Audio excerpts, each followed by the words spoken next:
Hello and welcome, dear viewer. Today I have another tutorial for you, and you've probably read the title, so I don't want to waste your time. In several of my videos I've used well-fitting pieces of music in the background, but they simply were too short. So today I'll show you some basic tricks on how to extend your carefully picked song in length. Before we begin, regarding the tools and skills, you don't need any skills in audio mixing or music except for an ability to identify beats and bars. Also, this can be done in any NLE like DaVinci Resolve, which I'll use today, and in DAWs and audio editors like Audacity as well. So there are plenty free options for your tool. Today's example will be Tornado by Wintergatan. Kleines Filmröhrchen from the edit here. I misremembered the song name. The song is not called Tornado, it is Valentine, although Wintergatan has a song named Tornado. That's why I misremembered that. So I don't know why I put that in the script and didn't notice while doing the tutorial. Just every time I say tornado, just imagine me saying Valentine, okay? Which I have here in my super extended version. Number 1, pick a good song to extend. This comes down to what you want to use for your song. But in general, use looping instrumental tracks. Looping means that the song itself is fairly repetitive, so a bit of additional looping won't be noticed. And instrumental is self-explanatory. My example, Tornado, is a good example because it has two main sections that are very repetitive with arpeggios and a consistent backing instrumentation and repeating melodies, as you can hear. So, second, loop constant sections, not builds or breakdowns. So you want to find the sections to loop, and you should be on the lookout for constant sections, like I mentioned in the song's general properties. Most songs have builds, intros, outros, breakdowns, etc. Like this or like this.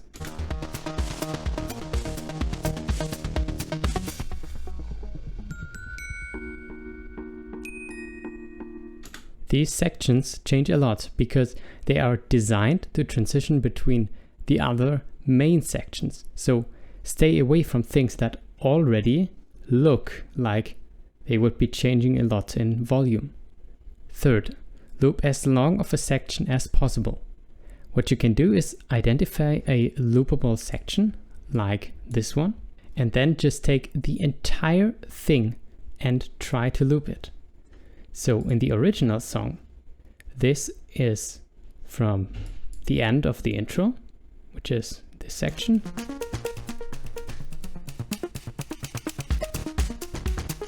up until the beginning of the breakdown.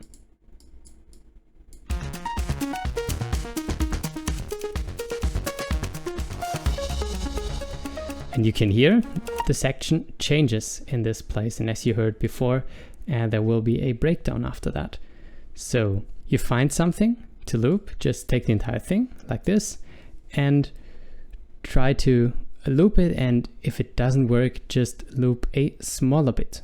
What you need to look out for, of course, is to keep the bar structure of this song intact.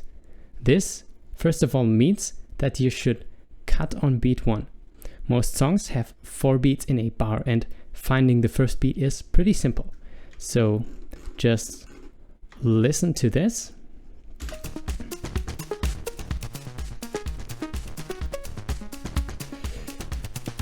You should be able to make out the first beat, at least you should be able to make out the difference between beats 1 and 3 as well as 2 and 4, because those most of the time are significantly different. So cut from the end of a beat 4 to the beginning of a beat 1, like this.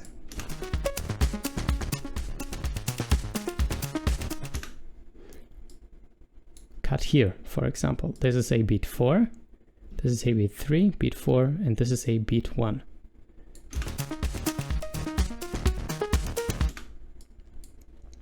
Second, most songs have some number of bars in which all sections are structured.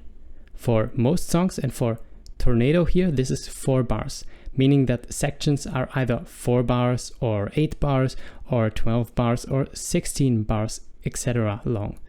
So for an example, listen to this and try to find the larger section where this song repeats. Beat 2, beat 3, beat 4, beat 1, and you hear the melody repeats. Beat 2, beat 3, and beat 4, and another loop, beat 1, and the chords change. So you can clearly hear that this song is structured in units of 4 beats. So what we want to do is cut at minimum every 4 bars. If you do this wrong, I'm going to give you an example of that. It's very easy to identify a wrong edit.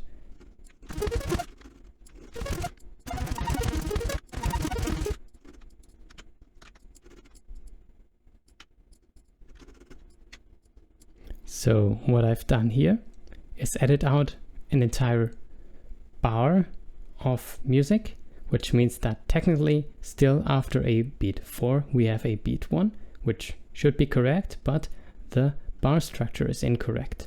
Listen to this longer section here.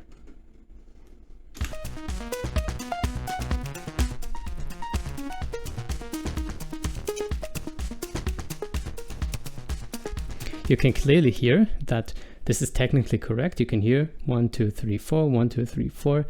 The bar is completed normally, but you can hear that there is 1 bar too few. So this doesn't sound good, and it's very easy to identify generally. Let's try the inverse.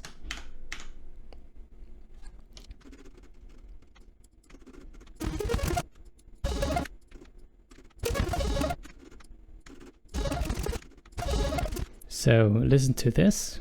I have 1 bar too much. Back here, it's also pretty easy to identify because it is a section change, but there may be songs where you have a more subtle case where the next bar, the 5th bar, so to speak, in this case, is actually pretty similar to the bars before it, but it's still easy to identify that it's too much.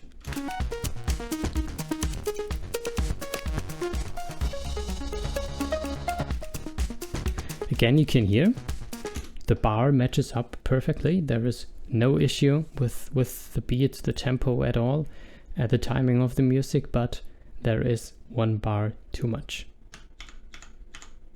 Next, let's get into the specifics of how to edit such a transition. You want to use transients to smoothly cut between sections. A transient is a temporary loud point in the track, and because many notes and loud instruments like bass drums are played on the beat, you can use these transients to guide your editing. This is a transient, for example. This is also a transient, but you can clearly see that it's not a beat transient. This is another beat transient, and of course this one is, this would probably be beat 2. And try and watch the cursor carefully as I play this short section here. You can see these massive transients are where we hear the kick drum on beats 1, 2, 3, and 4. Now, if you have found a section you would like to loop, you can edit both the start of the section, like we can see here, and the end of a section, like we can see here, an identical distance to the transient. What I myself do is cut as close as possible to the transient without cutting into the buildup of the transient. You can see there's a slight increase, and on some transients it is more obvious than on others, but in general you don't want to cut off this transition in, but it is up to you after all. So do anything that sounds good, but if you are consistent, it will be more easy to make a smooth transition. So this section of course is looped, so this specific clip already appears beforehand, and this end, so to speak, perfectly fits with, if we scroll up to its beginning, you can see that it perfectly fits with, this is again the same clip we just looked at here. It fits perfectly with its own beginning, meaning that this transition will sound like it has a natural tempo. It will sound like the music was intended to be played that way. You can sort of hear the transition, but you can hear that it's clearly everything on the beat because we used transients to precisely edit. Number 7, loop a section more than once. So don't be afraid. If you have a good loop, like this one actually I find to be a very good loop, just to copy paste the looped section, not just once. This would be looping a section once. This is the original one, this is the looped one, but to copy it again, liberal copy paste. And especially for this kind of background music, this is not very noticeable. Number 8, do second order loops. Sometimes your song is too short, even after all of these techniques and after you used liberal copy paste. In that case, just loop entire groups of sections or even the entire song. What you can see that I've done here is that I've transitioned from the outro of Tornado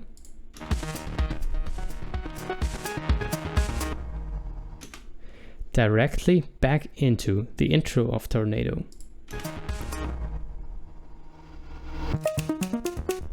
And I play the song again, as you may be able to see here.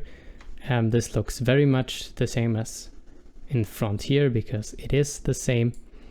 But I've taken out some loops. For example, you can see we have this section 3 times, so looped twice, and we only loop it once back here. So you can even take, like I've done as well, a build section, slap it onto some later part that also fits with it, and then transition back into whatever originally came after the build.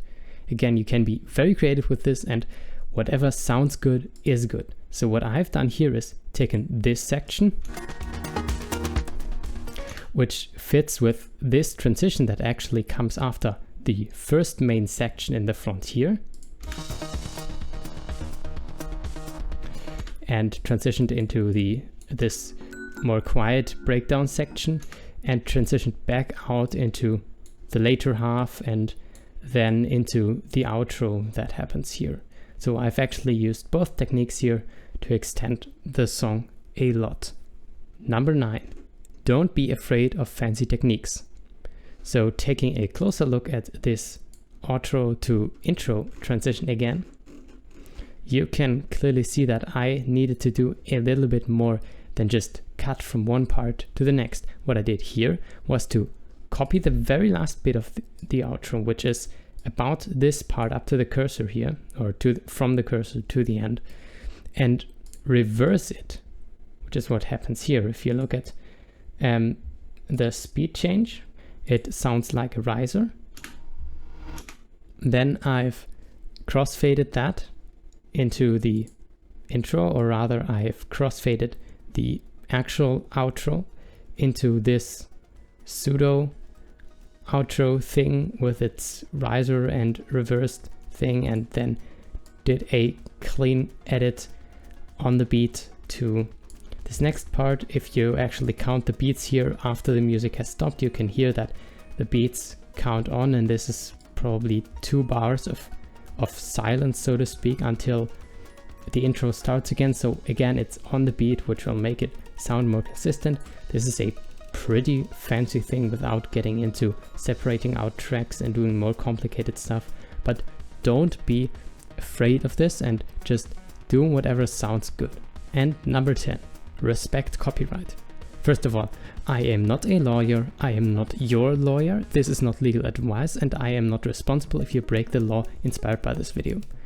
But if you use copyrighted music and have some sort of license, like with royalty-free music, including this very track that I am demonstrating, take a good look at your license if it allows this sort of transformative work. I'm pretty sure it does, at least I didn't yet get a cease and desist letter, and of course I follow all the requirements of the license, like giving credit in the description. If you are not sure, please ask the copyright holders or use another song. But that is all for today. As you can see, I have extended the song from its original 3 minutes to now over 15 minutes. which of course is locked, and actually it was too much for my specific use case. So if I can do this without mixing experience, you can do it as well. Until next time, goodbye.